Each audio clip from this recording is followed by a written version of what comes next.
కాంగ్రెస్ ప్రభుత్వం అధికారంలోకి వచ్చినప్పటి నుంచి ప్రతి విషయంలో రైతులను మోసం చేస్తూనే ఉందని మాజీ సర్పంచ్ గాడ్గే మీనాక్షి, మాజీ ఎంపీటీసీ గాడ్గే సుభాష్ అన్నారు. ఆదిలాబాద్ జిల్లా ముఖరాకే గ్రామ రైతులు దున్నపోతుకు వినతి పత్రం ఇచ్చి వినూత్న నిరసన వ్యక్తం చేశారు. ఈ సందర్భంగా మాట్లాడుతూ మాజీ సీఎం కేసీఆర్ ప్రభుత్వంలో రైతులకు సకాలంలో యూరియా అందిందని తెలిపారు. తెలంగాణ ప్రభుత్వం కాంగ్రెస్ ప్రభుత్వం గత 21 నెలతోని ఏర్పడింది.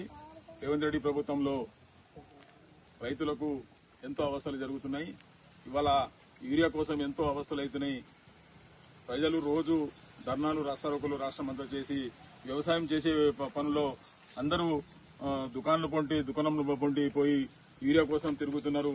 కానీ యూరియా మాత్రం దొరకట్లేదు.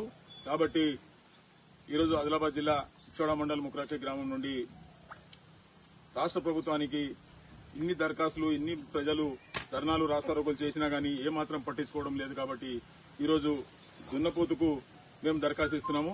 ఇప్పుడైనా కనీసం రైతులకు యూరియా అందజేయాలి. ఎందుకంటే గత ప్రభుత్వంలో 10 సంవత్సరాల కాలంలో ఎప్పుడు రైతులకు ఏ అవసరం ఉన్నా, సీడ్ అవసరం ఉన్నా, పెస్టిసైడ్ అవసరం ఉన్నా, ఫర్టిలైజర్ అవసరం ఉన్నా అన్ని టైంకు దొరికేది. ఇలా కాంగ్రెస్ ప్రభుత్వం ఏర్పడిన తర్వాత లైన్లు పెట్టి, చెప్పులు పెట్టి దినమంతా లైన్ కు నిలబడి అవుతా ఉన్నారు. కానీ యూరియా మాత్రం దొరకట్లేదు.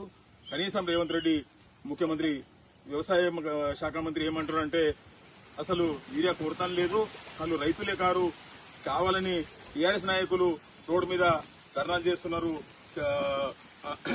కాంప్లికేటెడ్ క్రెడిట్ చేస్తున్నారు అంటున్నారు. మరి దయచేసి మీరు రాష్ట్రమంతటా ఎంత యూరియా షార్టేజ్ ఉన్నదో మీరు ఒక్కసారి ఆలోచన చేయాలని మరి ఈరోజు ఆదిలాబాద్ జిల్లాలోని ముక్రాకే గ్రామంలో ఈరోజు నిరసన కార్యక్రమం చేయడం జరుగుతున్నది. స్థానిక ఎమ్మెల్యే అనిల్ గారి నాయకత్వంలో, స్థానిక సర్పంచ్ మీనాక్షి గారి నేతృత్వంలో ముక్రాకే గ్రామంలో రైతులమందరం కలిసి కేసీఆర్, కేటీఆర్ నాయకత్వంలో గత ప్రభుత్వంలో ఏ విధంగా అయితే రైతులకు యూరియా అందిందో మరి ఇవాళ కాంగ్రెస్ ప్రభుత్వంలో ఏమాత్రం రైతులకు యూరియా అందట్లేదు. కాబట్టి మేము నిరసన తెలియజేస్తున్నాం. ఈ దున్నపోతకు దరఖాస్తు ఇస్తున్నాం. జై తెలంగాణ, జై తెలంగాణ.